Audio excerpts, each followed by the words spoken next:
ಸಚಿವ ಸಂಪುಟ ವಿಸ್ತರಣೆ ಬಳಿಕ ಒಂದಷ್ಟು ಅಸಮಾಧಾನಗಳು, ಒಂದಷ್ಟು ಜಿಲ್ಲೆಗೆ ಪ್ರಾತಿನಿಧ್ಯ ಸಿಕ್ಕಿಲ್ಲ ಅನ್ನುವಂಥದ್ದು ಬಹಳ ಚರ್ಚೆಗೆ ಬಂದಿರತಕ್ಕಂಥದ್ದು. ಒಂದಷ್ಟು ಹಿರಿಯರು ಕೂಡ ಅಸಮಾಧಾನವನ್ನು ಹೊರಹಾಕಿ ರಾಜೀನಾಮೆಯನ್ನು ಕೊಡ್ತಾ ಇದ್ದಾರೆ. ಸಚಿವರಾಗಿದ್ದಂಥವರು ಯಾವ ಕಾರಣಕ್ಕೆ ನಮಗೆ ಸ್ಥಾನ ತಪ್ಪಿತು ಅನ್ನುವಂಥದ್ದು ಕೂಡ ಒಂದಷ್ಟು ಗೊಂದಲದಲ್ಲಿದ್ದಾರೆ. ನಮ್ಮ ಜೊತೆಗೆ ಮಾತನಾಡೋದಕ್ಕೆ ಮಾಜಿ ಸಚಿವರಾಗಿರ್ತಕ್ಕಂಥ MC ಸುಧಾಕರ್ ಅವರು ಇದ್ದಾರೆ. ಅವ್ರನ್ನ ಮಾತನಾಡ್ಸೋಣ. ಸರ್, ತಾವು ಕೂಡ ಸಚಿವರಾಗಿದ್ರಿ, ಒಂದಷ್ಟು ರಿಪೋರ್ಟ್ ಕಾರ್ಡ್ ಅಲ್ಲಿ ಕೂಡ ತಮ್ಮ ಬಗ್ಗೆ ಒಂದಷ್ಟು ಒಳ್ಳೆ ಒಪಿನಿಯನ್ ಇತ್ತು. ತಾವು ಕೂಡ ಆಕ್ಟಿವ್ ಆದಂಥ ಸಚಿವರು. ಈ ಸಂಪುಟದಲ್ಲಿ ಯಾಕೆ ಉಳಿಸ್ಕೊಳ್ಳಿಲ್ಲ ಅನ್ನುವಂಥದ್ದು ಒಂದು ಸ್ಪಷ್ಟತೆ ಕೊಟ್ಟಿಲ್ಲ, ಮತ್ತು ತಮ್ಮ ಕೋಲಾರ ಚಿಕ್ಕಬಳ್ಳಾಪುರ ಬಳ್ಳಾಪುರ ಜಿಲ್ಲೆಗೆ ಒಂದು ಪ್ರಾತಿನಿಧ್ಯ ಸಿಕ್ಕಿಲ್ಲ ಅನ್ನೋಂಥದ್ದು.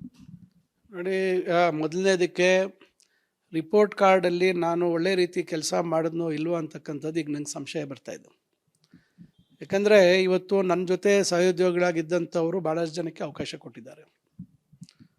ನಾನು ನನಗೆ ತಿಳಿದಾಗೆ ಭಾಳ ಜವಾಬ್ದಾರಿಯುತವಾಗಿ ನಮ್ಮ ಇಲಾಖೆಯನ್ನು ಕೊಟ್ಟಂಥ ಜವಾಬ್ದಾರಿಯನ್ನು ನಾನು ನಿರ್ವಹಿಸುವಂಥ ಪ್ರಾಮಾಣಿಕ ಪ್ರಯತ್ನ ಮಾಡಿದ್ದೆ.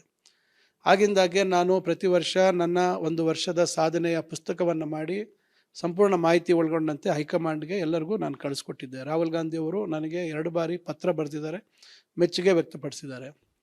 ಆದರೆ ಈಗ ಯಾವ ಮಾನದಂಡದ ಮೇಲೆ ಅಥವಾ ಯಾಕೆ ನಮಗೆ ಅವಕಾಶ ಮಾಡಿಕೊಡಲಿಲ್ಲ ಅಂತಕ್ಕಂಥದ್ದು ಇವತ್ತು ನನಗಂತೂ ಅರ್ಥ ಆಗ್ತಾ ಇಲ್ಲ.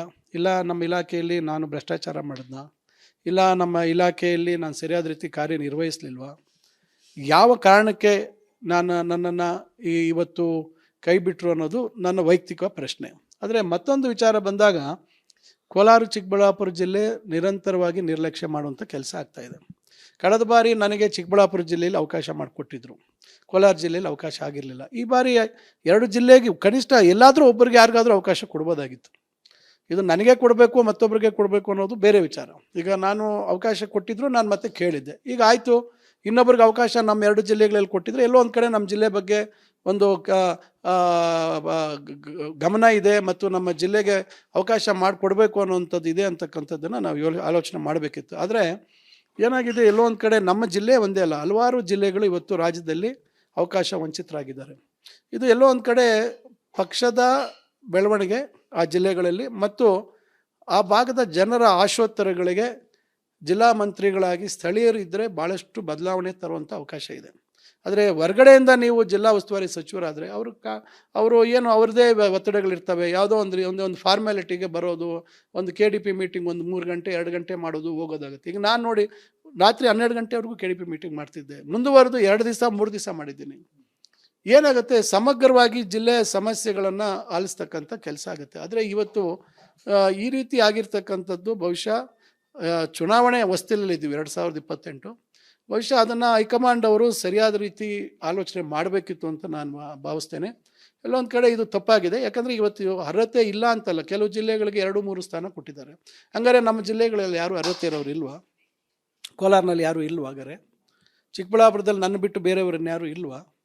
ಇದೆಲ್ಲ ಏನಾಗುತ್ತೆ, ಎಲ್ಲೋ ಒಂದು ಕಡೆ ಈ ಪ್ರಶ್ನೆಗಳನ್ನು ನಮ್ಮನ್ನು ಕಾಡುತ್ತೆ. ಅದರಿಂದ ಇದೆಲ್ಲ ಒಂದು ಕಡೆ ಎಲ್ಲರಿಗೂ ದೊಡ್ಡ ಮಟ್ಟದಲ್ಲಿ ಬೇಸರ ಆಗಿದೆ. ರಾಜಕೀಯ ಪಕ್ವತೆ ಬರುವಂಥದ್ದು, ಒಂದು ಪ್ರಬುದ್ಧತೆ ಬರುವಂಥದ್ದು ಏಟು ತಿಂತಾ ಇದ್ರೇ ಬರೋದು.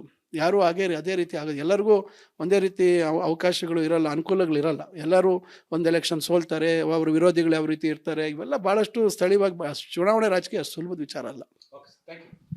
ಇದಿಷ್ಟು MC ಸುಧಾಕರ್ ಅವರ ಸ್ಪಷ್ಟವಾದಂಥ ಮಾತು. ಮುಂದಿನ ದಿನಗಳಲ್ಲಿ ಒಂದಷ್ಟು ನಿರ್ಧಾರಗಳನ್ನು ಎಲ್ಲರೂ ಕೂತು ಮಾಡ್ತೇವೆ. ಸದ್ಯಕ್ಕೆ ಹೈಕಮಾಂಡ್ ಎಲ್ಲವನ್ನು ಕೂಡ ಪರಿಗಣಿಸಿ ಸೂಕ್ತವಾದಂಥ ಸ್ಥಾನಮಾನಗಳನ್ನು ಕೊಡಬೇಕಾಗಿತ್ತು, ಸಚಿವ ಸ್ಥಾನಗಳನ್ನು ಹಂಚಿಕೆ ಮಾಡಬೇಕಾಗಿತ್ತು ಅನ್ನುವಂಥ ಅಭಿಪ್ರಾಯವನ್ನು ವ್ಯಕ್ತಪಡಿಸ್ತಾ ಇದ್ದಾರೆ. ಕ್ಯಾಮ್ರಾಮನ್ ವಿನಾಯಕ್ ಜೊತೆ ಬಸವರಾಜ್ ಚರಂತಿಮಠ್, ರಿಪಬ್ಲಿಕ್ ಕನ್ನಡ, ಬೆಂಗಳೂರು.